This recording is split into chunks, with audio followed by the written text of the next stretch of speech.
Eh ben, bienvenue. Bonjour à tous. Ah ben, voilà, c'est bon. Hop. Est-ce que vous m'entendez bien? Est-ce qu'il y en a quelques-uns qui pourraient me répondre dans le chat pour me dire si vous m'entendez bien? Oui, super. OK, top. Merci beaucoup. Heu, donc moi, c'est Hélène, donc je suis avec Tamara que je vais laisser se présenter juste après. Je vais être dans le chat, pour essayer de répondre à vos questions. Donc pour cette, webconférence qui s'appelle donc le b.a.-ba de la micro-entreprise. On va commencer d'ici 2 minutes, le temps que les gens se connectent. Donc, d'ici là, n'hésitez pas à nous dire aussi dans le chat, d'où vous venez, de quelle ville et peut-être, bah, aussi votre activité ou votre projet de création. Voilà, qu'on se fasse un petit peu, une idée. Super, bah, ça commence. On est très, très nombreux, et ça continue d'arriver. Donc là, on est plus de 335, voilà, donc c'est super Qui viennent de et la dans France le entière et outre-mer. J'ai vu Sainte-Anne en Guadeloupe, j'ai vu Saint-Martin, j'ai vu la ouais, Martinique. Bravo. Merci à ouais, vous. Effectivement, le l'Auvergne, Toulouse, décalage vous venez de horaire est un petit partout. peu chez vous. C'est super, en tout cas, merci beaucoup à toutes et tous, du coup, d'être présents à cette webconférence.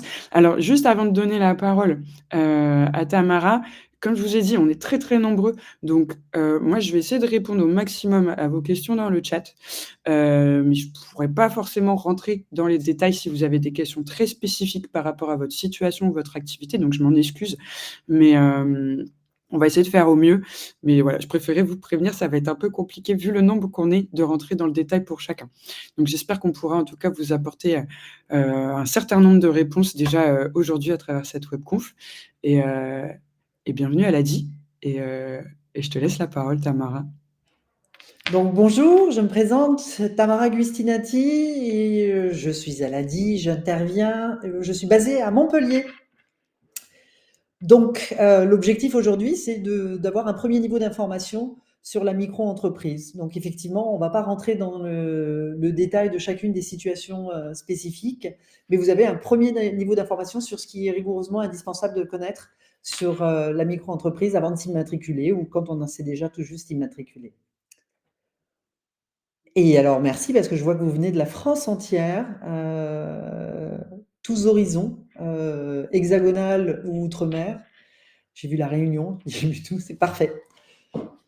On attaque, Hélène? Je regarde pas, j'ai pas l'heure. Oui, c'est bon? Allez. Donc le b.a.-ba de la micro-entreprise. Alors en quelques lignes, qu'est-ce qu'on va voir? On va d'abord vous présenter l'ADI brièvement pour savoir à qui est-ce qui vous fait cette présentation. Et puis on va parler du statut de la micro-entreprise pour définir en fait en quoi ça consiste par rapport aux autres typologies d'entreprises qu'on peut connaître. On va aborder les obligations de la micro-entreprise, donc ce qu'il était rigoureusement indispensable de connaître.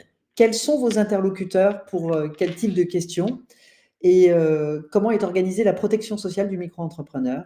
Et enfin, on abordera les offres de l'ADI et de ses partenaires. Alors, hop, l'ADI. L'ADI, c'est une association reconnue d'utilité publique qui a été fondée il y a 35 ans par Maria Novak, qui est une économiste reconnue, qui s'est inspirée du modèle de Mohamed Younous au Bangladesh, qui a proposé des microcrédits, en fait, de petites sommes à des couturières de manière à ce qu'elles puissent acheter leurs propres outils de fabrication, donc des machines à coudre, de manière à ce qu'elles puissent démarrer leur activité par elles-mêmes sans avoir en fait à dépendre d'un patron qui leur verserait un salaire qui ne leur permettait pas réellement de vivre. Elle duplique ce modèle et le transpose en France. Et donc, il y a 35 ans, elle crée l'association ADI, Association pour le droit à l'initiative économique, en portant le message que chacun peut créer son activité à partir du moment où il a accès à un crédit et à un accompagnement professionnel quel que soit son niveau de diplôme, quel que soit son lieu d'habitation, quelle que soit sa situation. Alors, l'ADI, on est présent partout en France et en Outre-mer. C'est particulièrement cher à mon cœur puisque j'ai passé 3 ans à Saint-Martin. J'ai vu dans le chat défiler tout à l'heure quelqu'un de Saint-Martin. Mais effectivement, donc on est partout, que ça soit aux Antilles, que ça soit à La Réunion, que ça soit à Wallis et Futuna, Polynésie, Nouvelle-Calédonie, voilà. On couvre vraiment l'ensemble du bassin outre-mer et également toute la France métropolitaine. Nous sommes 850 salariés et 1200 bénévoles, donc il y aura toujours quelqu'un pour répondre à vos questions. On est présent avec 200 agences, donc dans toutes les principales villes. Et là où nous n'avons pas d'agence, en général, nous tenons une permanence, ce qui vous permet d'avoir au plus près de chez vous un conseiller ADI qui vous reçoit et qui vous fasse une proposition à votre demande. Le petit QR code qui va vous permettre de trouver l'agence qui est la plus proche de chez vous. De la même manière, vous pouvez le trouver sur le site adi.org, bien sûr. Alors, quelles sont les missions de l'ADI? Eh bien, conseiller et financier. C'est le cœur de métier de l'ADI, c'est de vous proposer une solution financière en fonction de vos besoins, d'accompagner. Donc, nous avons différents moyens pour vous accompagner, que ce soit un accueil individuel avec un de nos bénévoles qui va vous renseigner, des accompagnements collectifs à travers des ateliers qui vont de quelques heures à quelques jours. On peut faire également des accompagnements en ligne, des formations en ligne qui sont directement accessibles où que vous soyez et qui vous permettent d'ajuster en fonction des horaires. Voilà, donc vraiment différents types d'accompagnement. Et plaider. Alors plaider, c'est notre levier à nous d'intervenir auprès des pouvoirs publics de manière à défendre les droits et défendre les besoins des travailleurs pour qu'effectivement ils aient accès au financement et au maximum de leviers pour pouvoir créer leur activité dans de bonnes conditions. Alors, spécifiquement, la micro-entreprise, c'est notre sujet aujourd'hui. Question. Est-ce qu'il y a une différence entre une micro-entreprise et une auto-entreprise? Je vous laisse dans le chat. Ouh.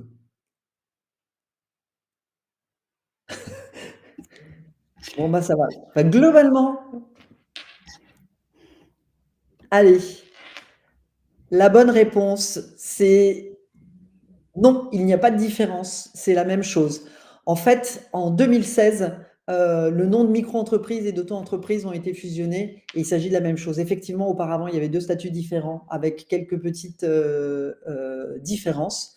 En 2016, on définit que l'ancien statut d'auto-entrepreneur devient le micro-entrepreneur. Et donc, en l'occurrence, on parle de micro-entreprise. Alors attention, parce qu'effectivement, par exemple, si vous allez sur le site de l'URSSAF, il parle toujours d'auto-entrepreneur. Le site s'appelle auto-entrepreneur.ursaf.fr. Mais quand on parle de micro-entreprise et d'auto-entrepreneur, on parle bien de la même chose. Alors, donc, quand on définit la micro-entreprise, en fait, il s'agit d'une entreprise individuelle. C'est une EI. Sa spécificité, c'est qu'elle a un régime micro-fiscal et micro-social. Donc, on parle d'un régime fiscal et social simplifié. Ça veut dire quoi? Ça veut dire qu'en fait, on a un certain nombre de spécificités sur la déclaration du chiffre d'affaires, sur le calcul des cotisations sociales, qui vont faire que c'est vraiment des modes de calcul qui sont spécifiques à la micro-entreprise. Mais il s'agit bien d'une entreprise individuelle, donc on est bien dans le cas d'une entreprise véritable. Ce régime s'applique à la majorité des activités. En fait, seules les activités qui relèvent d'un ordre réglementé, les avocats, les médecins, tout ce qui est médical, infirmier, les professions immobilières, etc., ne peuvent pas relever de ce régime parce qu'elles ont un problème d'assurance derrière que ne peut pas gérer la micro-entreprise. Mais sinon, en fait, la très grande majorité des activités peuvent s'immatriculer en micro-entreprise. Et donc, si on relève d'une activité commerciale, on aura un CABIS, comme toute autre entreprise. Si on est sur une activité artisanale, on sera inscrit au registre du répertoire des métiers. Donc, comme toute autre entreprise, on aura un numéro d'immatriculation qui est un SIREN. Donc, on est réellement dans le cas d'une entreprise standard. Ce régime a un impact sur les impôts, donc sur le mode de calcul des impôts, sur la sécurité sociale, sur les droits à France Travail, donc c'est anciennement Pôle emploi, puisque en fait on est bien un travailleur non salarié quand on est en micro-entreprise, pour les allocataires du RSA, etc., et puis toutes les aides dont vous pouvez bénéficier. La spécificité de la micro-entreprise, en fait, c'était que c'était une activité qu'on pouvait démarrer en coexistence avec un emploi salarié, en coexistence en étant étudiant, en étant retraité, en étant demandeur d'emploi. Tous ces statuts-là nous permettent néanmoins d'ouvrir une micro-entreprise. Pour les fonctionnaires, de la même manière, néanmoins, il faut qu'ils obtiennent l'autorisation préalable de leur employeur. Quand vous êtes en micro-entreprise, sous certaines conditions, si vous êtes éligible, vous pouvez prétendre à l'ACRE. L'ACRE étant l'aide à la création ou reprise d'entreprise. Toutes les aides et subventions ont le même acronyme dans un sens ou dans l'autre. Et donc l'ACRE vous permet de bénéficier d'une exonération partielle des cotisations sociales. On y reviendra par la suite. Et donc, le régime de la micro-entreprise vous permet, c'est le seul statut qui vous permet de ne pas payer de cotisations sociales si vous ne déclarez pas de chiffre d'affaires, puisque le montant des cotisations sociales est calculé sur le chiffre d'affaires. Donc, si vous faites du chiffre d'affaires, vous payez vos cotisations sociales et vous savez exactement le montant puisque c'est un pourcentage qui s'applique sur votre chiffre d'affaires encaissé, et j'insiste là-dessus, ça n'est pas sur le chiffre d'affaires facturé, mais bien sur le chiffre d'affaires encaissé. Et si vous ne faites pas de chiffre d'affaires, si certains mois il n'y a aucune activité, vous déclarez zéro, vous ne payez pas de cotisation sociale. Alors, hop. Alors, quelles sont les obligations qui relèvent pour la micro-entreprise? Déjà, un plafonnement du chiffre d'affaires. Dans les activités d'achat-revente, donc l'achat-revente, c'est vraiment j'achète un produit et je le revends en l'état, sans avoir de transformation ni quoi que ce soit. On est sur un plafond de chiffre d'affaires de 188 700 € par an. Pour les activités de prestation de services, qu'elles soient commerciales, artisanales ou libérales, on est sur un plafond de chiffre d'affaires de 77 700 €. Pour les activités mixtes, c'est-à-dire qui relèvent à la fois de l'achat-revente et à la fois de la prestation de services, on va avoir un seuil de chiffre d'affaires de 188 700 €, dont 77 700 € de prestation de services. Pour vous donner un exemple concret, on va imaginer par exemple un institut de beauté avec une esthéticienne qui réalise des prestations de massage, d'épilation, etc. On est là-dessus sur de la prestation de service. Mais elle revend également des crèmes, des produits de beauté, etc. Là, on est sur de l'achat-revente. Donc, son chiffre d'affaires, ça sera bien 188 700 € au maximum.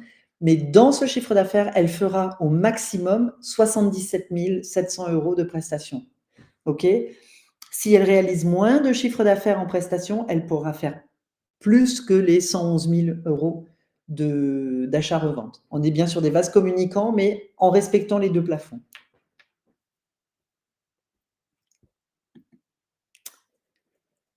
Alors, comment sont calculées les cotisations sociales du micro-entrepreneur? Il me semble que j'ai déjà... Ah ben voilà, c'est parfait. Tout le monde suit, c'est merveilleux, je vous remercie. Donc c'est bien sur le chiffre d'affaires encaissé. Donc sur le chiffre d'affaires encaissé, ça veut dire quoi? Ça veut dire que si vous avez un compte bancaire dédié à votre activité, vous prenez la colonne des crédits et vous avez le montant du chiffre d'affaires que vous devez déclarer. attention, pour les activités mixtes, il va bien falloir faire la ventilation entre la prestation de service et l'achat-revente, hein. On ne déclare pas tout sur une seule ligne, on fait bien la ventilation puisque ce ne sont pas les mêmes taux de cotisation qui s'appliquent à l'un ou l'autre des typologies d'activités. Eh bien, nous y voilà. Donc, pour la vente de marchandises, le taux de cotisation est de 12,3% sur le chiffre d'affaires. En prestation de services, BIC, c'est bénéfices industriels et commerciaux, ce sont les prestations de services artisanales et commerciales. On est à 21,2. Et pour les BNC, donc bénéfices non commerciaux, ce sont les professions libérales, on est à 24,6 sur le chiffre d'affaires, bien sûr. L'ACRE, j'en parlais tout à l'heure. Donc, c'est l'aide à la création ou reprise d'entreprise qui permet, en fonction des conditions d'éligibilité, de bénéficier pendant 50%, pendant un an, de 50% de baisse du taux de cotisation. Ça veut dire quoi? Alors déjà, les conditions d'éligibilité, elles sont nombreuses. Il faut être demandeur d'emploi indemnisé ou indemnisable moyennant une durée d'inscription à Pôle emploi. Être allocataire du RSA, c'est pour les jeunes de 18 à 25 ans, les personnes qui résident en quartier prioritaire de la politique de la ville. Voilà, en fait, les critères sont bénéficiaires des minima sociaux de l'allocation d'adultes handicapés. Les critères sont assez nombreux. Pour les connaître dans le détail, je vous invite à aller sur le site servicepublic.fr, vous tapez ACRE et vous verrez le formulaire avec le détail des conditions d'éligibilité. Et donc, le taux de cotisation sociale standard est rabaissé de 50%. Donc, on est sur la vente de marchandises à 6,2, en prestat de services BIC, donc bénéfices industriels et commerciaux, donc les prestations de services artisanales et commerciales, à 10,6% du chiffre d'affaires, et pour les activités libérales à 12,30%. Pour être très, très précise, ça n'est pas exactement pendant un an, c'est le trimestre en cours et les 3 suivants. Les trimestres s'entendant sur les trimestres civils, donc on est sur janvier, mars, avril, juin, juillet, septembre, octobre, décembre. Ok, on est bien sur les trimestres civils.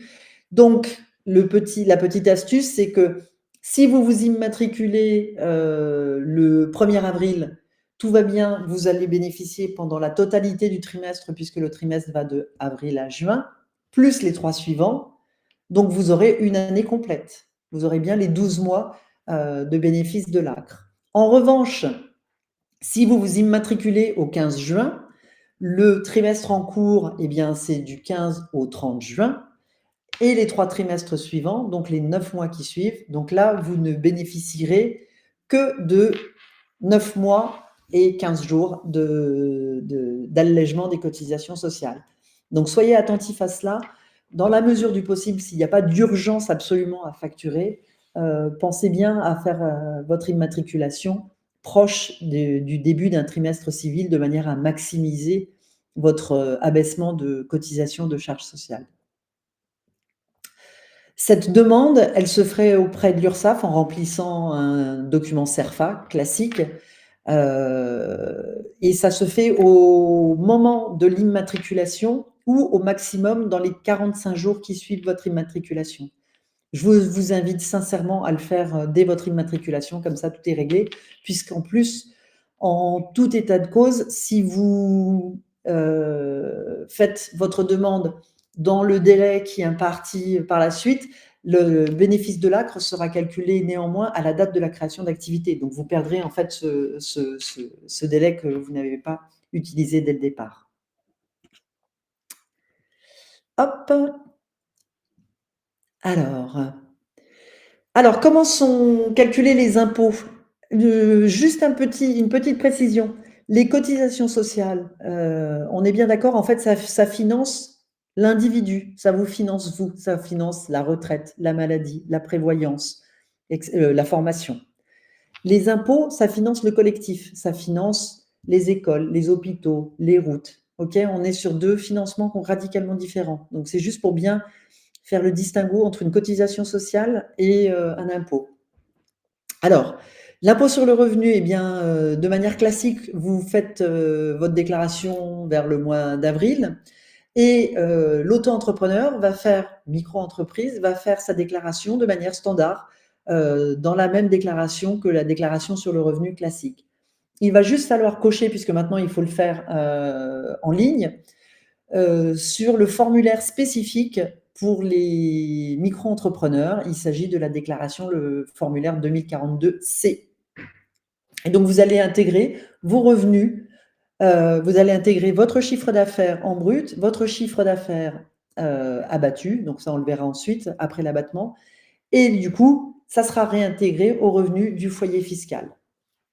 Vous avez une deuxième option qui est d'opter pour le versement libératoire, qui se fait mensuellement ou trimestriellement, et qui, en fait, l'URSSAF va faire l'appel de votre impôt au fur et à mesure qu'il fait l'appel des cotisations sociales. Et donc, vous aurez un pourcentage supplémentaire qui va venir s'ajouter au montant des cotisations sociales. Donc, il s'agit de 1% pour les activités d'achat-revente, 1% sur le chiffre d'affaires, bien sûr, 1,7% pour les activités de prestation de services en BIC et 2,2% pour les activités de prestation de services en BNC, c'est-à-dire les activités libérales. Faites bien attention à choisir l'option qui est la plus avantageuse pour vous, parce que dans le versement libératoire, le mot qui est important, c'est libératoire. Je m'explique. Quand on payait les impôts du temps où ils n'étaient pas prélevés à la source, quand on payait les impôts au fur et à mesure et pour X raisons, à la fin de l'année, il s'avérait que vous n'étiez pas redevable des impôts, le montant que vous aviez prélevé, que vous aviez payé en tiers provisionnel ou en mensualisation, vous était remboursé. Là, il s'agit d'un versement libératoire. Donc, ce qui est versé et ne vous sera pas remboursé. Donc, il faut bien s'assurer qu'on est bien sur le régime qui est le plus important, le plus intéressant pour vous. Sachant qu'en fait, si vous n'êtes pas éligible à l'impôt, a priori, il n'y a pas de raison d'opter pour le versement libératoire. Donc, en micro-entreprise, le calcul du revenu se fait sur le chiffre d'affaires après abattement. Pourquoi? Parce qu'on ne tient pas de comptabilité détaillée en micro-entreprise. L'obligation porte sur un livre d'achat-revente. Et l'État considère que vos charges sont empiriquement évaluées de manière forfaitaire. Et donc, pour les achats-reventes, comme vous achetez une marchandise avant de la revendre, il considère que 71% de votre chiffre d'affaires constitue vos charges, c'est-à-dire le montant en quoi consistent vos achats. Pour les prestations de services, il considère que c'est 50% de votre chiffre d'affaires. Et pour les activités libérales, il considère que c'est 34%. Donc très concrètement, vous faites 1 000 € de chiffre d'affaires en activité d'achat-revente, on va considérer que vous faites 290 € de revenus. Okay, donc 1 000 € moins 71% de charges globalement, donc d'abattement on parle. En prestation de services artisanales ou commerciales, 1 000 € de chiffre d'affaires, on considère que vos charges représentent 50% de votre chiffre d'affaires, donc vous ferez 500 € de revenus. Pour les activités libérales, 1 000 € de chiffre d'affaires moins 34% de charges, on va considérer que vous avez 660 € de revenus. Et donc, voici les seuils du barème d'impôt sur le revenu. Alors 2025, au bémol près que ça ne vous aura pas échappé que c'est aujourd'hui que se passe le vote sur la loi de finances. Du coup, en attendant que la loi de finances ait été votée, c'est la reconduction des seuils des barèmes des tranches d'impôt sur le revenu 2024. Donc ce sont les mêmes. On peut imaginer qu'ils vont être modifiés dès aujourd'hui, a priori.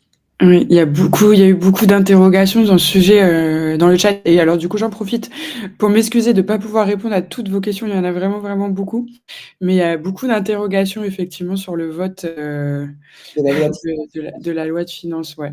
D'autant que l'actualité était brûlante depuis hier, effectivement. Et On, nous, on est malheureusement un peu dans la même situation que vous. On n'a pas forcément beaucoup plus d'informations. Donc, bon, on essaiera d'y venir un tout petit peu quand on parlera à minima de la TVA. on- Euh, mais on continue. ouais, on continue. Et donc, alors, les micro-entrepreneurs doivent-ils tenir une comptabilité détaillée? En fait, spoiler alerte, je donne toujours la réponse avant d'exposer le sujet.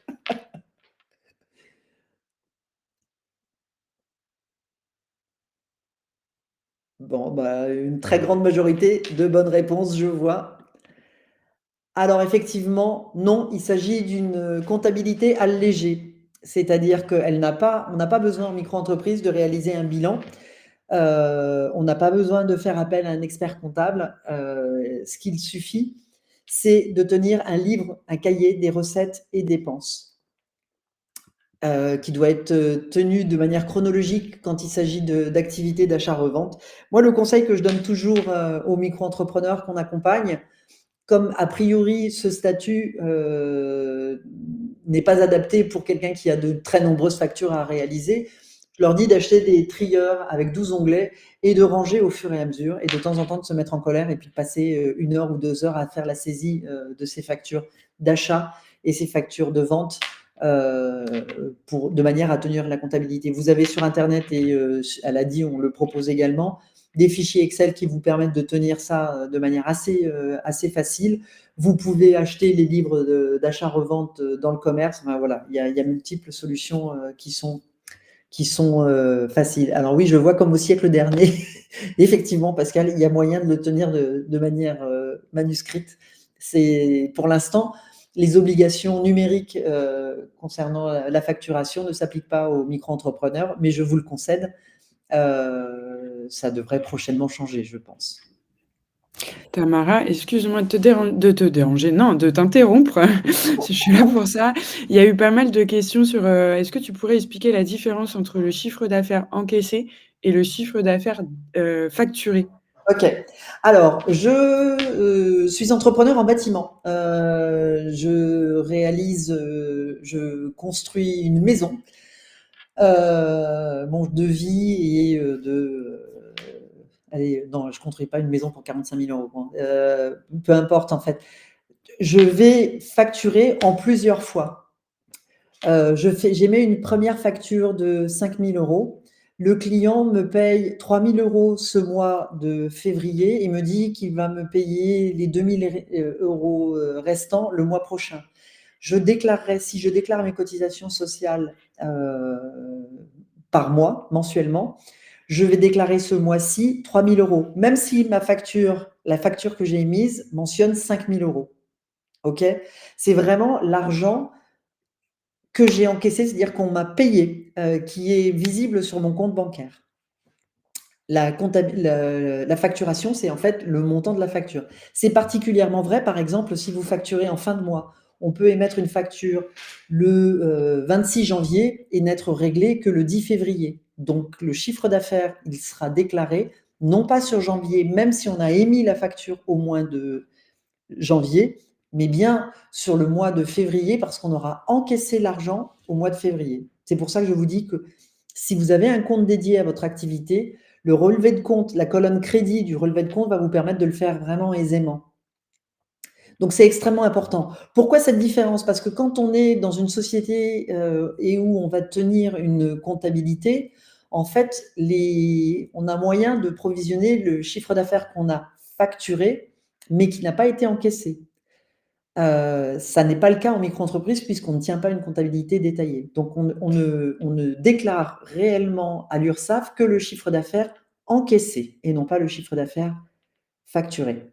Et j'espère que là, l'explication était plus claire. Si ce n'est pas le cas, n'hésitez pas à redemander, je réexpliquerai. Non, c'est bon, parfait. Bon, je suis contente. Alors, ce statut de micro-entreprise, il présente beaucoup d'atouts parce qu'effectivement, tout est simplifié. Maintenant, on va merci beaucoup pour les commentaires. Donc maintenant, on va vraiment s'attarder sur, les avantages et les limites, de la micro-entreprise. Alors, les démarches de création sont simplifiées, elles sont totalement gratuites et elles ne nécessitent pas d'apport. Totalement gratuites si vous les faites en ligne, sur le site de l'INPI, vous n'avez rien à payer. Ça n'est pas une formalité d'entreprise qui nécessite de payer des droits, au tribunal de commerce et cetera. Si vous allez à la CCI ou si vous allez à la CMA, effectivement, ils vont vous facturer, un certain montant, mais il s'agit de la prestation d'aide à l'immatriculation, d'accord? C'est vraiment la prestation que la CCI ou la CMA va vous fournir, qui est facturée et non pas, la formalité de création d'activité. Et sans apport puisqu'on n'a pas il n'y a pas de capital pour l'entreprise. La déclaration et le paiement des cotisations se fait en ligne, et il est directement lié, à votre chiffre d'affaires. Donc du chiffre d'affaires, des cotisations sociales et comme on connaît le pourcentage, on sait exactement le montant qu'on va payer. Pas de chiffre d'affaires, pas de cotisation sociale. J'ai oublié de le mentionner tout à l'heure, une chose importante, au moment de l'immatriculation, vous avez la possibilité d'opter pour les déclarations faites soit mensuellement, soit trimestriellement. Moi, je vous encourage très fortement à le faire de manière mensuelle pour plusieurs raisons. La première, c'est en termes de trésorerie. En général, c'est beaucoup plus léger, en fait, si on le fait mensuellement que trimestriellement. Ça vous permet également de gérer les chiffres d'affaires qui sont un peu qui fonctionnent par pic. J'en veux pour preuve, par exemple, les activités saisonnières où vous allez avoir des mois, des très gros chiffres d'affaires et puis les mois suivants, des chiffres d'affaires beaucoup plus faibles. Donc voilà, là, vous payez mois par mois ce que vous faites, c'est facile de provisionner. Et ensuite, si vous êtes allocataire, soit de France Travail, que vous touchez des allocations de retour en emploi, soit allocataire des minima sociaux, que ça soit le RSA, que ça soit l'AH, que ça soit, enfin, plein d'aides qui peuvent vous être fournies. En fait, on va vous demander réellement au mois le mois ce que vous avez touché comme revenu, et c'est l'attestation URSSAF qui fait preuve. Donc, si vous devez attendre la fin du trimestre pour pouvoir envoyer l'attestation, on va vous donner qu'une partie des allocations auxquelles vous pouvez prétendre, de manière à ne pas vous verser de trop perçus. La comptabilité est allégée, on l'a vu, il s'agit de tenir un registre des achats et des reventes, et vous conservez les pièces justificatives, bien sûr, en cas de contrôle. Alors, petit point de détail. Initialement, on l'avait mis dans les avantages, mais l'actualité étant brûlante, la loi de finances devrait être votée aujourd'hui, en ce moment même, me semble-t-il. Et le seuil de TVA qui était ceux-ci ont été ou vont être rabaissés à 25 000 €, quel que soit le type d'activité. C'est-à-dire qu'avant, on avait des seuils de TVA qui étaient différents selon qu'on était en achat-revente ou en prestation de service. Et là, il est question que le seuil en franchise de TVA soit abaissé à 25 000 €, quelle que soit la typologie d'activité. Ça, c'est une modification qui est effectivement significative. Ça veut dire quoi? Ça veut dire qu'en fait, le micro-entrepreneur, il est en franchise en base de TVA, normalement, sauf s'il opte volontairement pour un autre régime, mais au moment de son immatriculation. Mais ça, ce sont des cas qui restent assez rares, somme toute. Ça veut dire qu'en fait, il ne facture pas de TVA. En fait, il facture, et il n'a pas de déclaration de TVA à faire en fin de mois ou en fin de trimestre. À partir du moment où on dépasse le seuil et les 10 de tolérance, c'est-à-dire là, si on parle de 25 000 €, on parle de 25 000 € plus 10 2 500 €. Donc si on dépasse 27 500 € de chiffre d'affaires, on devient redevable de la TVA.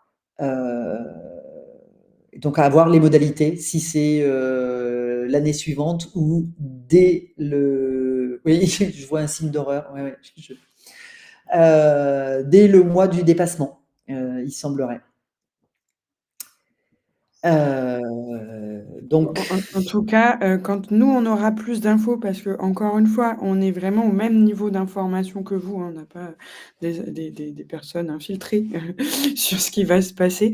Il y a forte chance que sur notre, enfin, dans nos propositions de webconférences, hein, hebdomadaires, on s'organise pour, proposer, une clarification justement de cette, nouvelle loi de finances en lien spécifiquement avec les micro-entreprises et qu'est-ce qui change concrètement après le vote définitif de cette loi.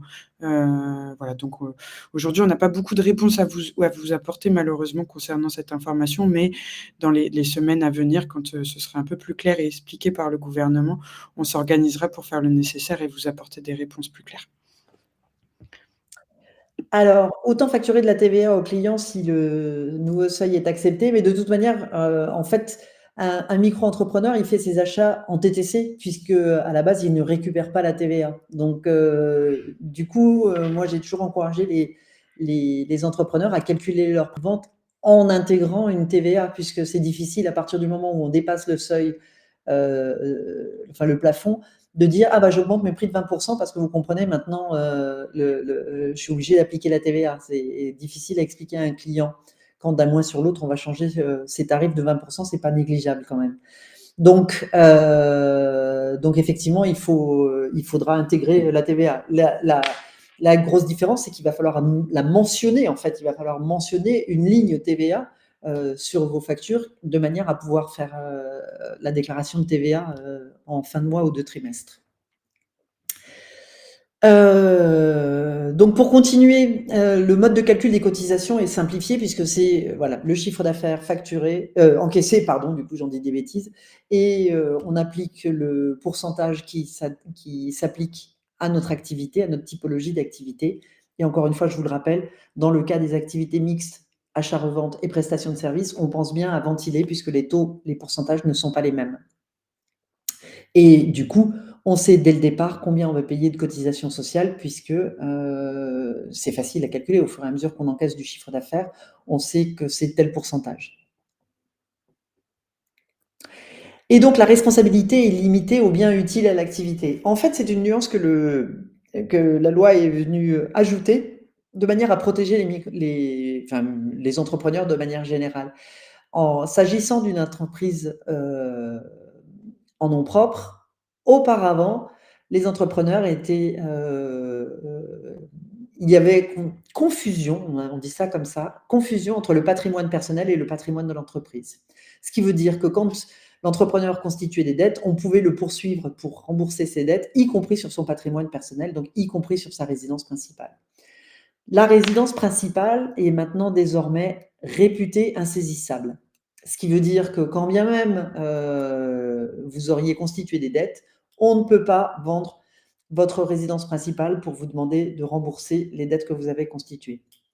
J'ajoute un petit bémol à cela, c'est-à-dire que si vous avez levé cette insaisissabilité de votre résidence principale, j'en veux pour preuve par exemple, si vous contractez un emprunt bancaire et qu'on vous demande de faire une hypothèque en guise de garantie personnelle, bien évidemment, c'est vous qui faites la levée de l'insaisissabilité de votre résidence principale. Donc attention quand vous signez des garanties, à bien mesurer le périmètre de la garantie personnelle. Mais maintenant, en fait, on a étendu cette protection à tous les biens utiles à l'activité. C'est-à-dire que si vous avez un véhicule qui est en lien avec votre activité, lui peut être saisi pour rembourser les dettes de l'entreprise. Si votre véhicule n'est utile qu'à usage personnel, il ne peut pas être saisi. Voilà, donc ne seront saisissables que les biens qui sont liés à votre activité. Alors maintenant, abordons les limites de la micro-entreprise. Donc on l'a dit, non, pardon, j'étais partie sur autre chose. On doit valider un montant de chiffre d'affaires pour valider des trimestres de retraite. En fait, par typologie d'activité, de la même manière, en fait, on va avoir un montant de chiffre d'affaires minimal à déclarer pour que les trimestres de retraite soient ouverts. Mais j'allais dire, c'est idem pour un salarié, de mémoire, c'est de l'ordre de 600 €. Si vous faites moins de 600 € de revenus, par mois, vous n'ouvrez pas de trimestre de retraite.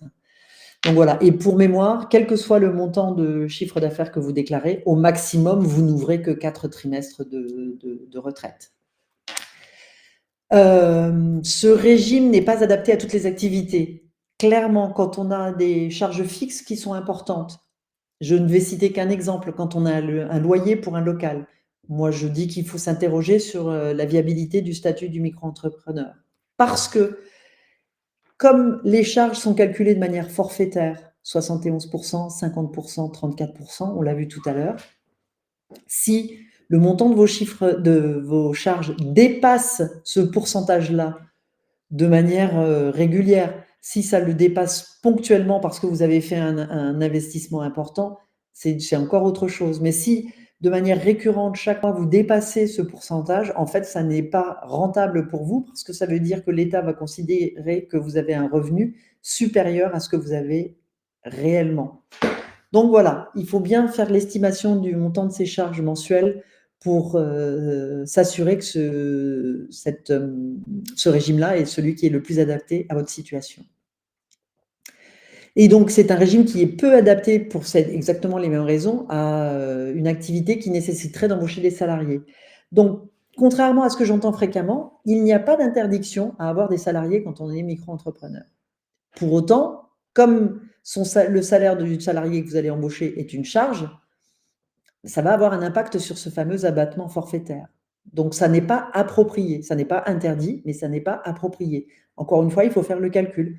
Si vous le faites de manière ponctuelle sur un temps horaire qui est très faible, peut-être que ça peut être intéressant si votre activité le nécessite.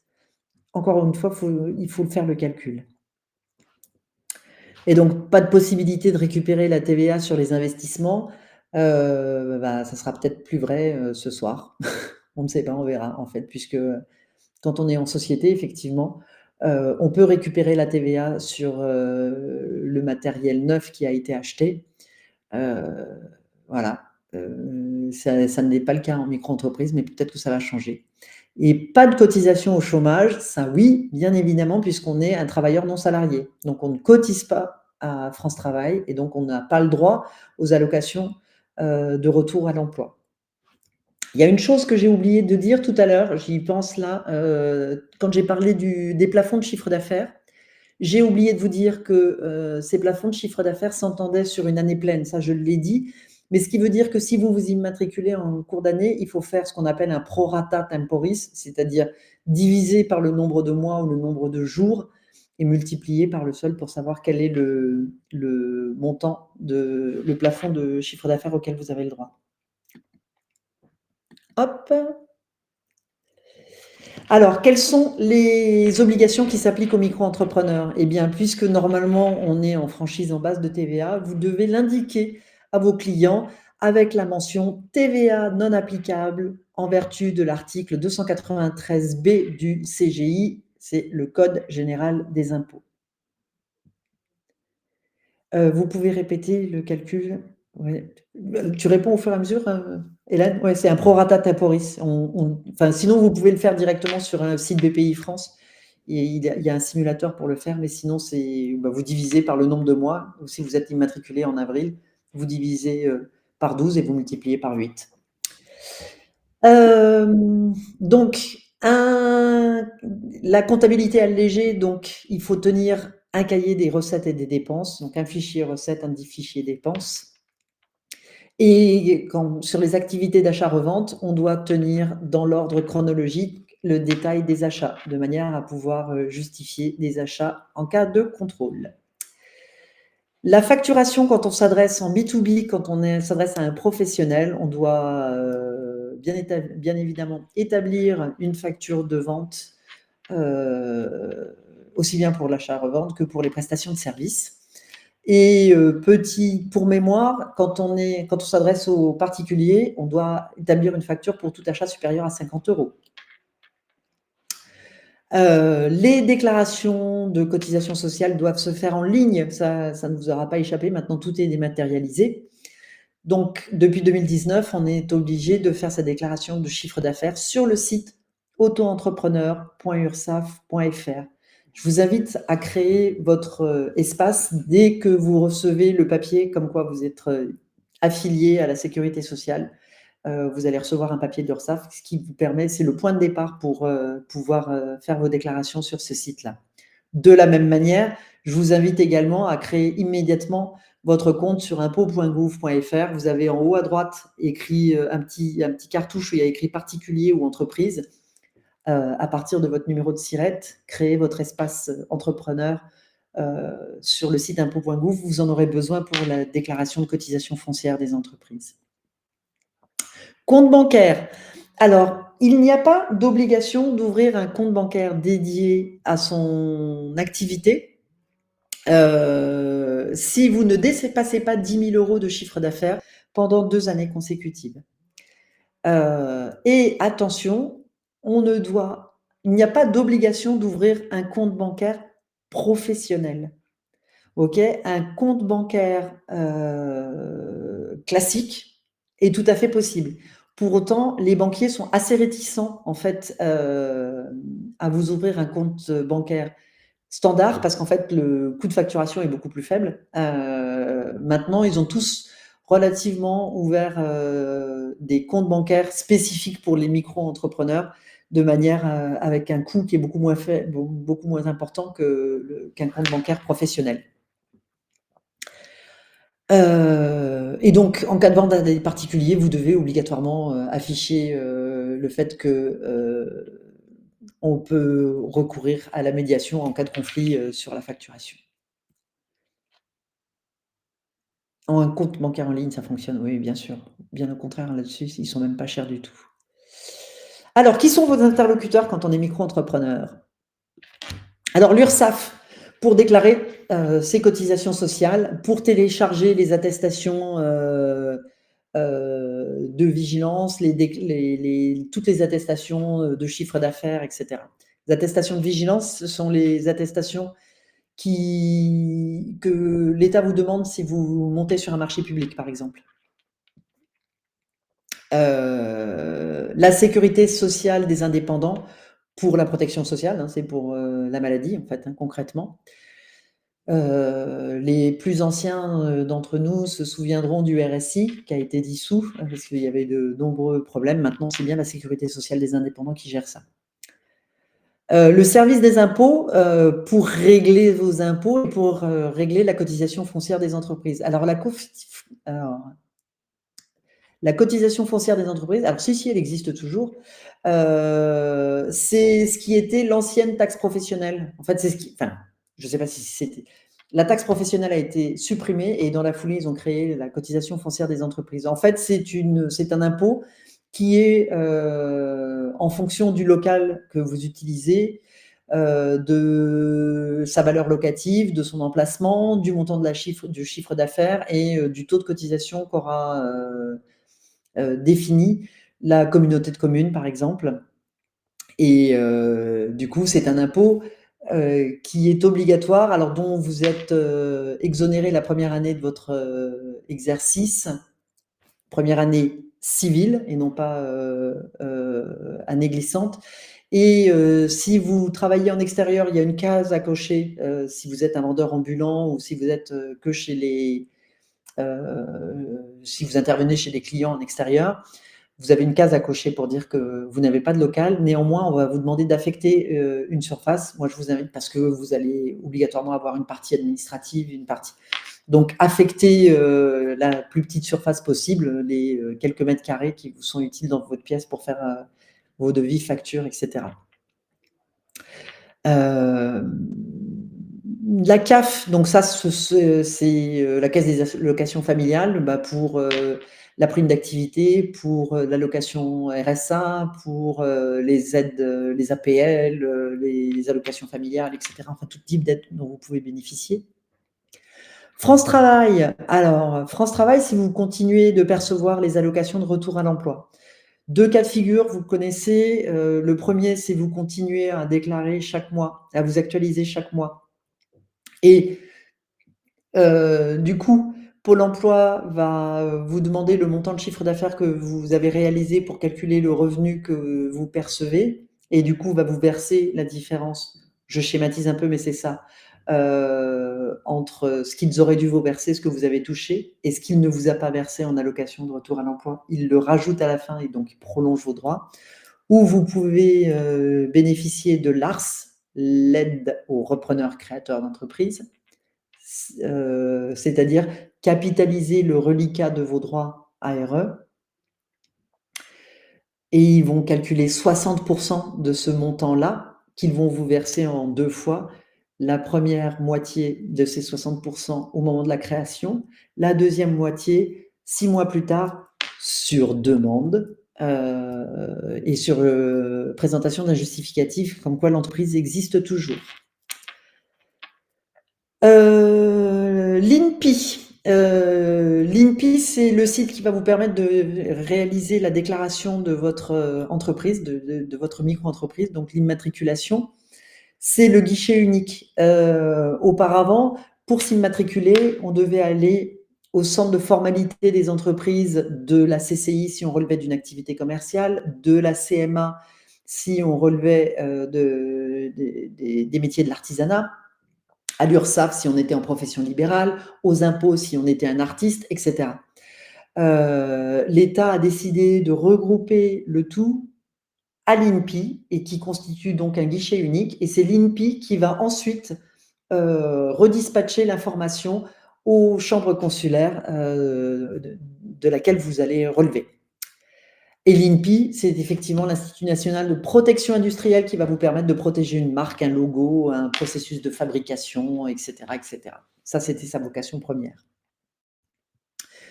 Et donc, effectivement, dans le petit encadré, on vous le dit, moi, je vous encourage très, très fortement à créer vos espaces dès l'instant que vous allez vous immatriculer parce que vous en aurez besoin tôt ou tard et c'est important. Et juste pour l'anecdote, pour le service des impôts, la cotisation foncière des entreprises, elle est redevable le 15 décembre de chaque année. Et maintenant, on ne vous envoie plus de courrier. On vous envoie un mail en disant « Allez dans votre espace pour récupérer votre avis de CFE ». Pour ça, il faut avoir créé son espace. Mais pour créer son espace, vous allez recevoir un code des impôts, mais ce code, il est envoyé par voie postale. Donc, vous avez vraiment un courrier papier. Donc, si vous le faites au dernier moment, vous serez hors délai et vous paierez 10% de pénalité. Voilà, c'est un petit détail, mais donc, créez vos espaces dès l'instant que vous vous immatriculez. C'est le plus simple, c'est déjà fait. Alors, les portails en ligne, eh bien, auto-entrepreneur.ursaf.fr pour déclarer votre chiffre d'affaires encaissé et du coup, avoir vos cotisations sociales que vous pouvez régler soit par carte bancaire immédiatement, soit par virement si vous avez saisi votre RIB. Et sachez que vous avez la main sur le montant des règlements que vous allez faire. C'est-à-dire que si, par exemple, vous êtes redevable de 150 € de cotisation sociale, mais que ce mois-ci, pour vous, c'est un peu compliqué de débourser 150 € d'un seul coup, vous pouvez très bien modifier le montant de carte bancaire ou de virement que vous allez réaliser en mettant 75 € et du coup, vous serez redevable des 75 € restants à un autre moment. Okay, mais donc, ne commettez pas l'erreur de ne pas déclarer en se disant « je ne peux pas payer ». De toute manière, vous avez la main sur le montant que vous allez, sur lequel vous allez être prélevé ou sur lequel vous allez faire un règlement par carte bancaire. Donc, dans votre espace auto-entrepreneur.ursaf.fr, vous pouvez télécharger vos attestations, que ce soit les attestations de vigilance, de chiffre d'affaires, de droit à la formation, puisque je ne l'ai pas dit tout à l'heure, mais quand on est auto-entrepreneur, micro-entrepreneur, on cotise pour la formation de la même manière. Et donc, vous avez bien évidemment une messagerie où vous pouvez échanger avec l'URSSAF en direct. Ils répondent assez rapidement.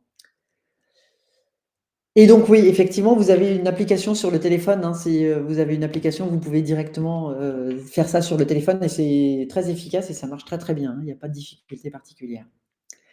Donc, votre espace professionnel sur impôts.gouv.fr pour consulter, pour régler vos cotisations foncières des entreprises, donc la CFE, redevable le 15 décembre. Et puis, gardez le lien, posez tous les types de questions. Et à mon avis, elles seront nombreuses à partir du moment où on va devoir déclarer la TVA. C'est pareil, ils sont très réactifs et ils répondent. Et hop, vous avez des tutos sur le site de l'ADI pour déclarer votre chiffre d'affaires ou immatriculer votre activité. Déclarer vos impôts, tout ça, voilà, il y a des tutos qui sont en ligne. Tamara, avant de passer à la protection sociale, est-ce que tu peux revenir sur la CFE? Il y a eu beaucoup de questions sur, est-ce que ça dépend de si j'ai un local ou pas? Si je travaille de chez moi? Est-ce que si je combien je dois est-ce que je dois déclarer un nombre de mètres carrés? Ce genre de choses. Ouais, si tu OK, peux reprendre un peu bien globalement sûr. pour tout le monde. Donc la Merci. cotisation foncière des entreprises, effectivement, c'est du foncier, hein, donc c'est vraiment lié au bâtiment physique dans lequel vous allez exercer votre activité. Donc, si vous avez un local, bien évidemment, vous devez déclarer la surface du local, l'adresse, etc. Et du coup, le centre des impôts va calculer la valeur locative de votre emplacement en fonction d'un registre qu'eux tiennent. Hein. Ça, vous n'avez aucunement la main dessus. En fait, dès que vous allez vous immatriculer, vous allez recevoir une petite liasse des impôts qui va vous demander, avec un questionnaire en fait, que vous allez remplir et qui va vous demander le détail en fait des lieux d'exercice de votre activité. Quand on exerce en extérieur, c'est-à-dire soit en vendeur ambulant sur les marchés, etc., qu'on n'a pas de local, ou quand on est en prestation, par exemple, auprès des particuliers. Je vais prendre des exemples du type les coiffeuses à domicile. Aujourd'hui, on en a de plus en plus de personnes qui n'exercent plus en salon, mais qui vont se déplacer en clientèle, qui vont aller directement au domicile de leur cliente. Dans ce formulaire que j'évoque avec vous, il y a une case à cocher où on va cocher la case « J'exerce en extérieur ». Donc ça, c'est la première chose. Et la deuxième chose, on va vous demander néanmoins d'affecter une surface, mais aussi petite soit-elle. C'est-à-dire celle où vous allez établir votre comptabilité, si légère soit-elle, celle où vous allez faire vos papiers administratifs. Donc, vous mettez les 5 mètres carrés de votre bureau, par exemple. Quoi. Il n'y a pas besoin comment dire, de déclarer une pièce entière. OK? Et par contre, si vous exercez à votre domicile, vraiment depuis votre domicile, quand, par exemple sur les prestations de services intellectuels, je ne sais pas, quelqu'un qui fait du conseil, quelqu'un qui fait de la formation en ligne, des choses comme ça, euh, vous allez déclarer votre adresse personnelle, mais pour autant, il faut affecter une pièce. C'est-à-dire que vous allez dire, j'utilise une pièce qui fait 9 mètres carrés, 10 mètres carrés pour l'exercice de mon activité. Puisque, en fait, le calcul de la cotisation foncière des entreprises, je suis incapable de vous dire combien vous allez payer parce que c'est un calcul qui va compiler la valeur locative de votre bien, donc que ça soit votre résidence principale avec la surface affectée ou la valeur de votre local commercial si vous avez un local, le montant du chiffre d'affaires que vous déclarez et un pourcentage en fonction du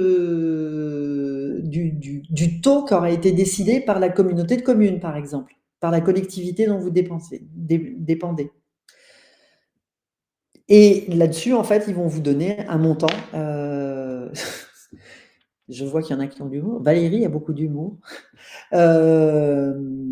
Vous allez déclarer une surface, c'est là qu'ils vont vous donner en fait l'indication du montant de la cotisation, sachant qu'il y aura de toute manière un montant forfaitaire minimal. Quoi. Donc, si petite soit-elle, que ça soit 1 mètre carré ou les toilettes, comme le suggère Valérie, il y a un montant minimum de CFE qui sera imposé. Et ça, c'est la décision de la collectivité, de la communauté de communes. Donc, voilà. Et là, ça va être forfaitaire.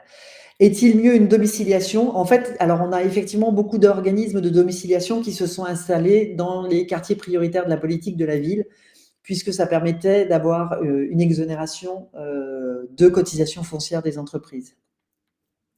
Ça n'est plus le cas. Cette exonération a été levée. Donc, alors, par contre, effectivement, vous pouvez dans certains cas avoir un abaissement du montant de la CFE. Après, est-ce que c'est mieux, c'est pas mieux? Je ne peux pas vous le dire. Il faut mettre en regard le montant qu'on va vous facturer en établissement de domiciliation. Voilà.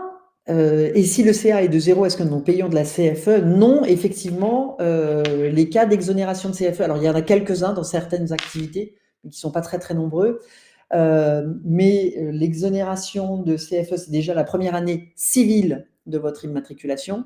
Donc attention, ne vous immatriculez pas au mois de décembre, vous seriez exonéré que d'un seul mois, c'est un peu dommage. Et le deuxième cas, c'est effectivement si vous déclarez moins de 500 € de chiffre d'affaires dans l'année. Voilà. Est-ce que la CFE... Eh ben oui, oui, si vous êtes locataire, bien sûr, puisque c'est souvent le cas dans les locaux commerciaux. Pardon, du coup, même si on est en location, on paye de la cotisation foncière. Donc si on paye déjà une cotisation... Ben oui, oui, oui, parce que la taxe foncière, elle est sur les murs, en fait. Hein, elle concerne les murs, c'est-à-dire le bâtiment en tant que tel, ou l'immeuble en tant que tel, ou le local en tant que tel. La cotisation foncière, c'est lié à votre activité commerciale.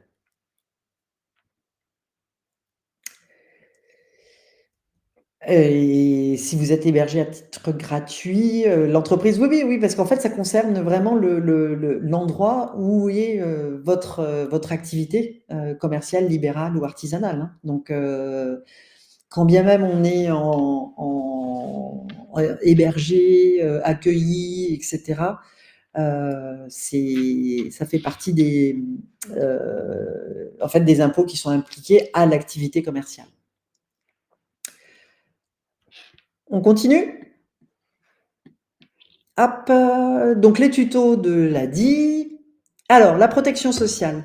En fait, auparavant, on avait des régimes de protection sociale qui étaient extrêmement différents et vraiment drastiquement différents en termes de couverture, selon qu'on était salarié ou qu'on était travailleur indépendant. Bien évidemment, au détriment du travailleur indépendant, le salarié était bien mieux protégé. Ça tend à s'améliorer. Ça n'est pas encore équivalent, mais ça tend à s'améliorer. Donc,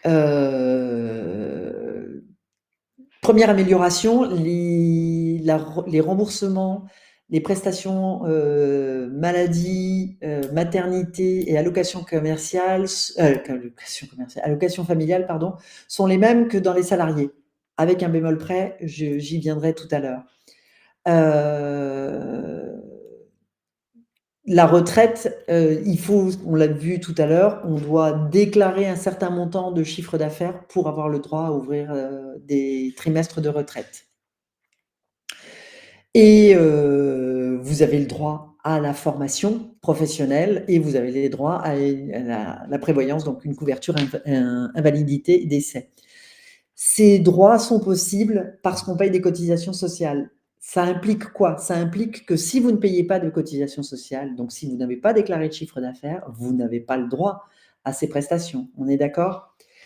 Donc, une des conditions pour l'accident, on ne touche des indemnités journalières qu'après un certain délai de carence. Donc, à partir du 4e jour en cas d'hospitalisation, donc ça, ce sont les fameux 3 jours de carence qu'on applique de manière systématique, enfin pas systématique, mais qu'on applique, que la sécurité sociale applique, et à partir du 8e jour en cas de maladie ou d'accident.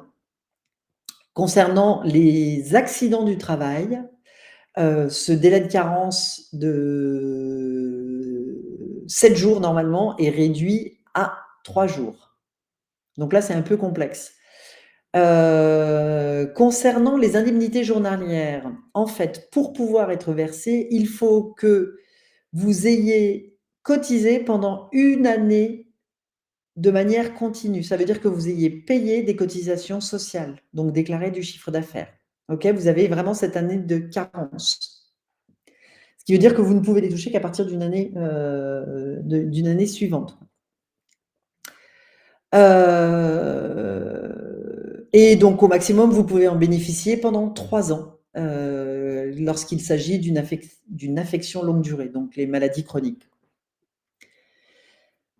Pour autant, vous avez des possibilités de compenser cela si vous cotisez, vous souscrivez une assurance santé, une mutuelle complémentaire qui vont, dans certains cas, il y a des conditions à respecter, Ça ne s'applique pas dans tous les cas, mais vous pouvez bénéficier des indemnités journalières plus tôt ou plus longtemps.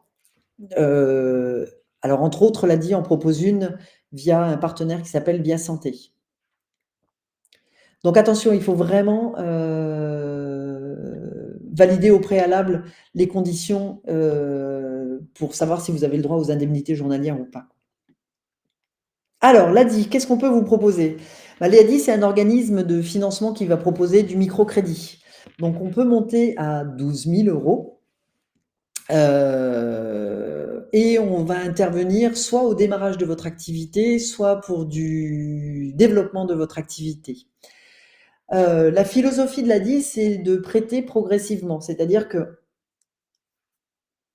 a priori, on ne va pas vous proposer les 12 000 euros dès le départ, même si vous nous les demandez. Je dis bien a priori, puisqu'on étudie chaque demande de financement au cas par cas. Chaque demande de financement est spécifique et fait l'objet d'une étude qui est vraiment spécifique. Alors pourquoi on fait ça? Tout bonnement parce que quand on démarre une activité, c'est rare que le chiffre d'affaires décolle immédiatement et l'idée, c'est de ne pas vous mettre en difficulté. Donc on va essayer ensemble de faire la meilleure combinaison entre le montant du crédit et la durée du crédit, de manière à avoir le montant de prélèvement mensuel qui correspondent à votre capacité de remboursement, de manière à ne pas vous mettre en difficulté. Mais par contre, effectivement, donc ce premier financement, on va le calculer de manière à financer ce dont vous avez vraiment besoin pour démarrer, ce qui est vraiment indispensable. Mais par la suite, vous pouvez revenir et redemander un financement quand votre activité aura démarré et que vous avez un besoin supplémentaire d'acheter une nouvelle machine, de racheter des matières premières, de racheter du stock, etc. On pourra renouveler un deuxième financement sans aucune difficulté. Le prêt de l'ADI, c'est un taux fixe qui est fonction de la durée de votre prêt. Si la durée de votre prêt est inférieure à 24 mois, donc 2 ans, le taux est de 8,07 et dès l'instant qu'il dépasse les 2 années, jusqu'à 48 mois maximum, le taux est de 9,74%. La condition principale pour bénéficier d'un prêt, c'est d'avoir un garant. Votre garant, il est engagé à hauteur de 50% du montant de votre prêt. Donc, si vous empruntez 6 000 euros, votre garant est engagé au maximum à hauteur de 3 000 euros. Un garant, vous connaissez le principe, c'est quelqu'un qui va se substituer à vous. Si vous venez à faire défaut, c'est lui qu'on va solliciter pour vous rembourser. Mais c'est surtout pour nous une indication qu'une personne vous soutient dans votre projet et vous croit en vous et croit en votre projet. Donc c'est pour nous vraiment quelque chose d'important qu'on va valider. On va insister là-dessus. C'est bien, est-ce que vous avez les conditions et l'entourage qu'il faut pour vous aider dans la mise en place de votre projet?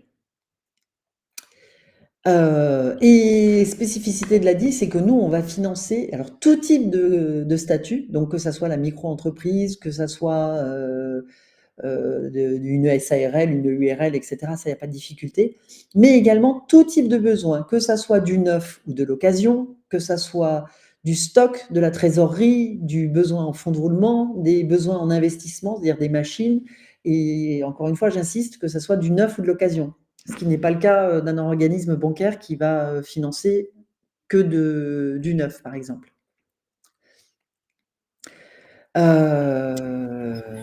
Tamara, est-ce que tu peux revenir sur le garant, sur qui ça peut être, qui ça ne peut pas être? Est-ce qu'il faut absolument qu'il soit en CDI? Est-ce que si on est déjà en activité, est-ce qu'on a besoin d'un garant? Enfin voilà, la spécificité un peu de cette notion de garant. Ok. Alors, le garant, en fait, c'est donc une personne physique obligatoirement, ça ne peut pas être une personne morale. C'est-à-dire qu'on ne peut pas avoir une autre entreprise qui se porte garante pour vous. C'est obligatoirement une personne physique. Et ça peut être de la famille, ça peut être des amis. C'est vraiment quelqu'un qui vous soutient. A priori, pas votre conjoint. On va l'étudier au cas par cas, mais a priori, pas votre conjoint, parce qu'on raisonne en termes de foyer. C'est-à-dire que spontanément, on imagine que si vous êtes en difficulté, votre conjoint va venir spontanément vous aider. Et que donc, si vous n'êtes pas en capacité de rembourser, c'est que votre conjoint n'a pas été en capacité de vous aider également. Et donc, si c'est votre garant, votre conjoint, eh ben, on met tout le monde doublement en difficulté. Hein. Donc, voilà. S'agissant du même foyer, c'est la raison pour laquelle on ne sollicite pas les conjoints. Mais ça peut être un ami. Est-ce qu'il doit être en CDI? Alors, idéalement, oui, mais non, pas nécessairement. On étudie en cas par cas. En gros, on va contacter votre garant, on va un peu le questionner déjà sur le soutien qu'il vous apporte et s'il a confiance en vous et en votre projet, et s'il est en capacité d'assumer le remboursement d'une échéance de tel montant, si jamais vous ne pouviez pas assurer ce remboursement. Donc, on a des personnes qui sont retraitées, on a des parents, on a des grands-parents parfois, y compris. Voilà. C'est vraiment quelqu'un de votre entourage que vous connaissez et qui est OK pour vous soutenir. Voilà, et pas forcément quelqu'un qui gagne des 1000 et des 100 par mois. Exactement, ouais, oui, oui, c'est vraiment, on n'a pas un niveau de revenu exigé. En fait, en gros, on va interroger la personne pour lui dire, c'est vraiment si la personne ne peut pas rembourser, est-ce que vous êtes en capacité de rembourser les 150 € de son échéance pour assurer le paiement. Les Et en documents termes de ouais, voilà, oui. justement, c'est ce que je voulais pour le client, enfin, pour la personne qui souhaite contracter un prêt et pour son garant, globalement, qu'est-ce qu'on demande donc comme document Alors, qu'est-ce qu'on demande? Il administratif? s'agit d'un prêt, donc ça, c'est réglementé. Donc on a besoin d'une pièce d'identité en cours de validité. Donc pièce d'identité, j'entends passeport, carte d'identité, carte de séjour. Si jamais vous êtes en phase de renouvellement de carte de séjour, il nous faut la carte de séjour et la convocation de la préfecture qui stipule que votre demande est en cours. Ensuite, il nous faut un justificatif de domicile qui date de moins de 3 mois et il va nous falloir les 3 derniers relevés de compte du foyer, c'est-à-dire les vôtres et ceux de votre conjoint.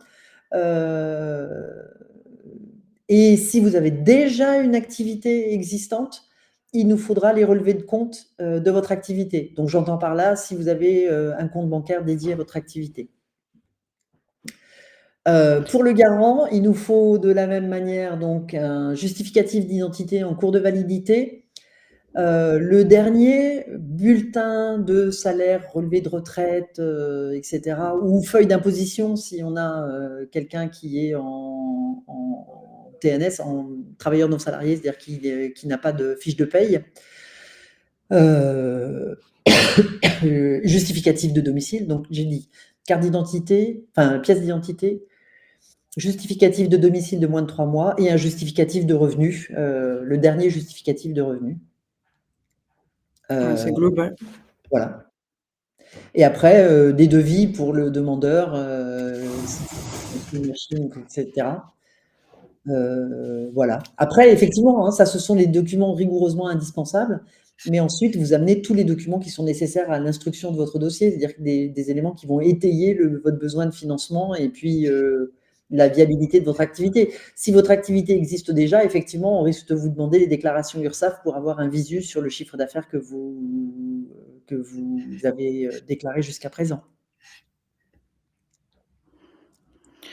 Voilà, donc ça peut paraître beaucoup de documents, mais c'est principalement des documents que vous pouvez télécharger, sur vos différentes applications et concernant l'activité, bah, après c'est au rendez-vous avec un conseiller d'expliquer un peu, comment vous avez conçu un peu votre projet ou quelle est votre activité aujourd'hui et voilà. Alors, je vois la question de Camilla, si les 3 derniers relevés de compte ne sont pas conséquents et parce que pas d'emploi, pas de non, non, non, non, non, non, on n'est jamais exclu de l'ADI. C'est-à-dire que nous, on étudie toutes les demandes, systématiquement. Donc évidemment, c'est la vocation de l'ADI, c'est de s'adresser aux personnes qui ne sont pas éligibles au crédit bancaire. Donc si on est allocataire des minima sociaux, que ça soit le BRSA, que ça soit, l'AAH, que ça soit et cetera, on étudie la demande et bien évidemment, même quand les relevés de compte, sont, pas brillants, on étudie la demande. C'est vraiment pas ça le critère, pour nous.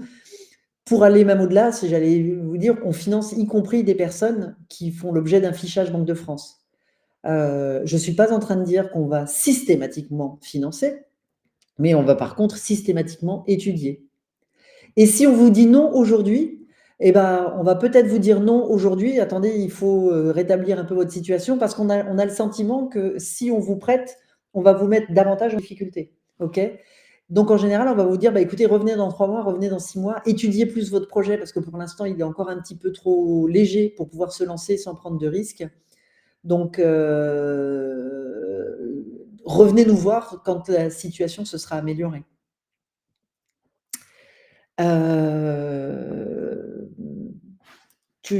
Donc ça, je ne sais plus où j'en étais. Alors, si, oui, c'est qu'est-ce qu'on propose? Alors, ça c'est fait. OK. Donc, sinon, en quoi consiste l'offre de l'ADI? Eh bien, de l'accompagnement sur le volet commercial, financier, administratif, juridique. On a des bénévoles présents sur les antennes, accessibles en ligne, accessibles au téléphone. On a des experts de chacun de ces sujets. Ils sont là pour répondre à vos questions, y compris typiquement. J'allais vous dire, moi, quand on vient me poser une question sur un bail commercial, c'est pas du tout ma partie. Je suis pas juriste, je ne suis pas experte et les implications sont suffisamment importantes pour qu'on fasse appel à la plateforme de nos experts. Et du coup, on a des gens qui sont experts dans les baux et qui vont vous apporter toutes les réponses nécessaires. Donc un coaching personnalisé, vous allez avoir des bénévoles qui vont vous accompagner quand c'est nécessaire, sur recommandation en fait. Donc de l'accompagnement individuel, de l'accompagnement collectif, je l'ai évoqué tout à l'heure, on a différents ateliers pour développer sa clientèle, pour la gestion de la micro-entreprise, pour Aide-moi Hélène, pour les numériques, comment améliorer sa visibilité sur Internet. L'offre est très large. Sur les thématiques? Oui, merci. Sur les thématiques, on C'est son job, accompagne ça, chacun son job, c'est son job à elle, ça. on accompagne, sur tous les besoins, en fait, que peut avoir un entrepreneur en devenir ou en activité. Donc quelqu'un qui est en cours de création ou qui a déjà créé. Donc ça va des démarches administratives, un peu à droite à gauche qui peuvent paraître assez compliquées quand on n'a pas l'habitude et c'est pas faux, c'est compliqué des fois. Ça peut aller du juridique aussi sur le choix d'un statut, le changement d'un statut.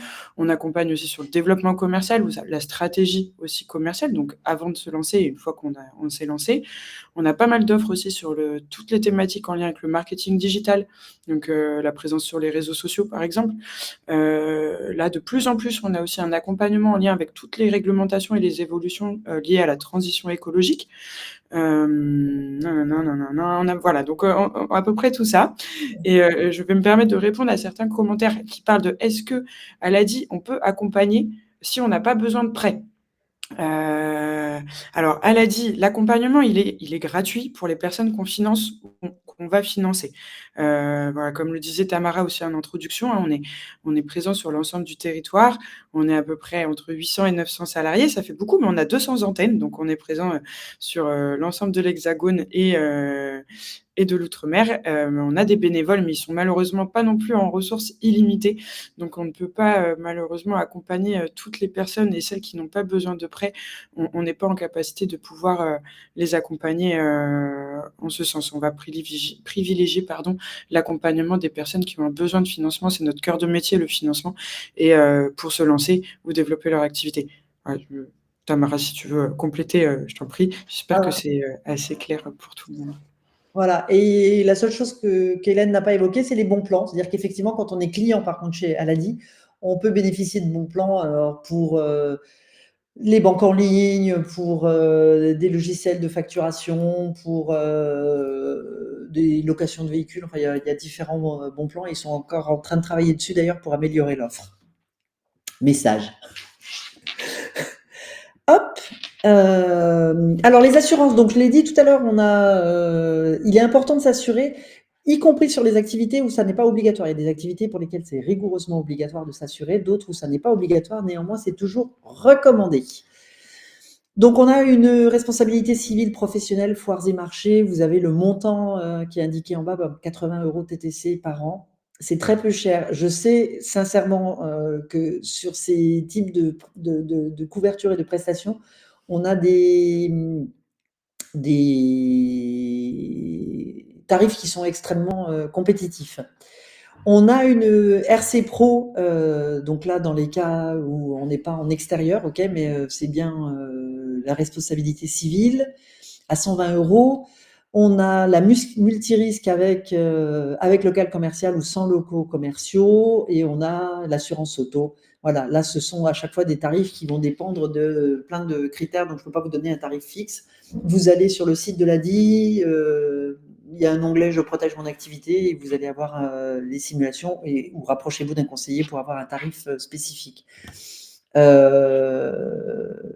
Et la responsabilité civile, dans certains cas, n'est pas obligatoire. Pour autant, je vous rappelle que si vous exercez en extérieur chez quelqu'un, particulièrement au domicile des particuliers, si vous venez à casser quelque chose quand vous vous rendez chez un particulier, ça n'est pas votre responsabilité civile personnelle qui va rembourser. On est bien d'accord, on est dans le cadre d'une activité, il vous faut une RC Pro.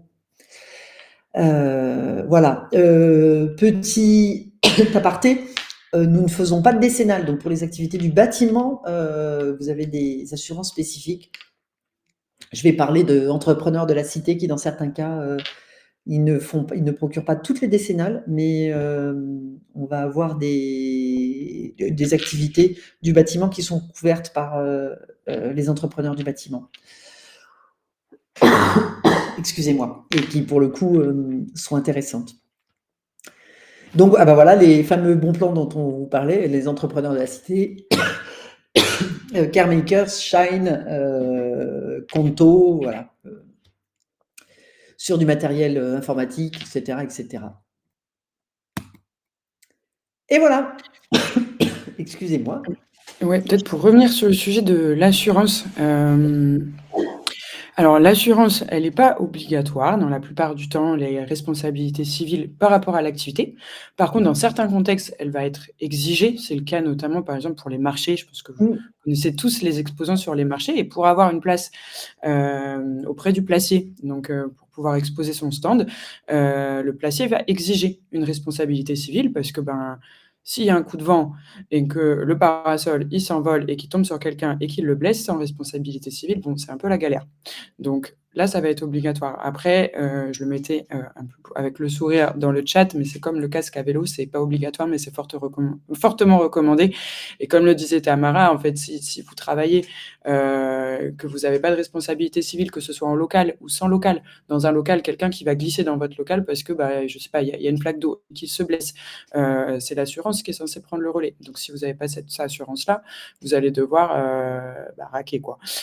Et même aussi quand vous êtes à distance, quand vous faites de la prestation de service, il se peut aussi en fonction, alors je ne vais pas faire tous les exemples en fonction des activités, mais que ce que vous exposiez, que le service qui soit rendu ne corresponde pas aux attentes ou que la personne, elle se plaigne. Et si vous n'avez pas de responsabilité civile, pareil, ça va être compliqué pour vous. Donc aujourd'hui, il y a des responsabilités civiles qui sont très abordables en termes de tarifs.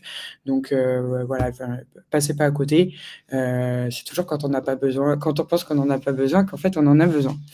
Alors, voilà. merci pour tous ces gentils commentaires. Et vous voyez, nous, c'est une équipe sympa parce que j'ai mon collègue qui m'entendait tousser et qui m'a ramené un thé à la menthe pour que je guérisse. Hyper Voilà, sympa, vous ça. m'avez dit, vous êtes tous sympas. Eh ouais.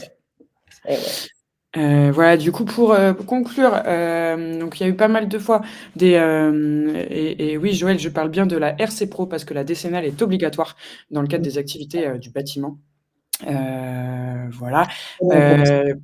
Le replay de cette webconf, donc avec l'intervention très précise et claire de Tamara, sera disponible d'ici quelques jours. J'ai envie de dire demain, mais c'est pas moi qui suis responsable de la mise en ligne, donc je veux pas m'engager pour les autres, mais normalement d'ici la fin de la semaine, ce sera sur notre chaîne YouTube, donc la chaîne YouTube ADIE, donc voilà, n'hésitez pas à aller dessus. Il y a plein d'autres webconf, hein, si vous n'avez pas vu toutes les webconf là cette semaine, on est en pleine semaine de communication de campagne, donc on en fait 2 par jour. Donc il y a l'URSSAF hier, il y a pas mal de choses. Il y a aussi des assureurs qui viennent vous parler de toutes ces thématiques liées à l'entrepreneuriat. Donc, n'hésitez pas, les replays, ils sont dispo.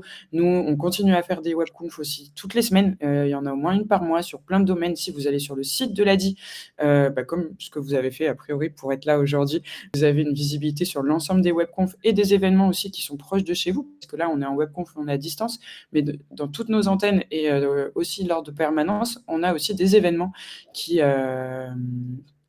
vous, je vois pas les commentaires, mais je vois Tamara les lire et sourire. Mais on a aussi des événements en présentiel qui ont lieu dans les agences ou proches de chez vous. Donc là, c'est pareil, c'est sur le site de l'ADI au niveau des ateliers. Donc n'hésitez pas, tout ça, c'est gratuit. Ça vous permet d'avoir pas mal d'infos pour compléter votre projet ou vous lancer. Et pour prendre rendez-vous, c'est hyper simple. C'est le numéro cristal. Donc numéro cristal, ça veut dire numéro gratuit. 0969 328 110. Vous allez avoir une personne hyper à l'écoute au téléphone qui va vous demander quelques informations sur votre projet et qui va vous positionner un rendez-vous le plus rapidement possible et le plus proche de chez vous, avec un conseiller ou une conseillère qui sera hyper attentif du coup à votre projet et à votre situation. Et les diapos, non, je suis désolée, le support, il pourra pas être envoyé par mail. Vous avez été hyper nombreux, je vous remercie pour ça, c'est hyper important aussi pour nous. Mais il y a le replay. Et alors, merci pour tous ces gentils commentaires. Et mention spéciale, parce qu'il y a quelqu'un qui a écrit « Je vais passer à l'agence de Saint-Martin, vous leur passez le bonjour de ma part. » Voilà. Évidemment. Non, mais merci. En tout cas, je suis très contente que vous ayez eu les informations que vous souhaitiez, que vous ayez trouvé ça utile. Merci beaucoup d'avoir participé. Et puis, j'espère à très bientôt dans une de nos agences ou sur une de nos permanences. Merci. Au revoir.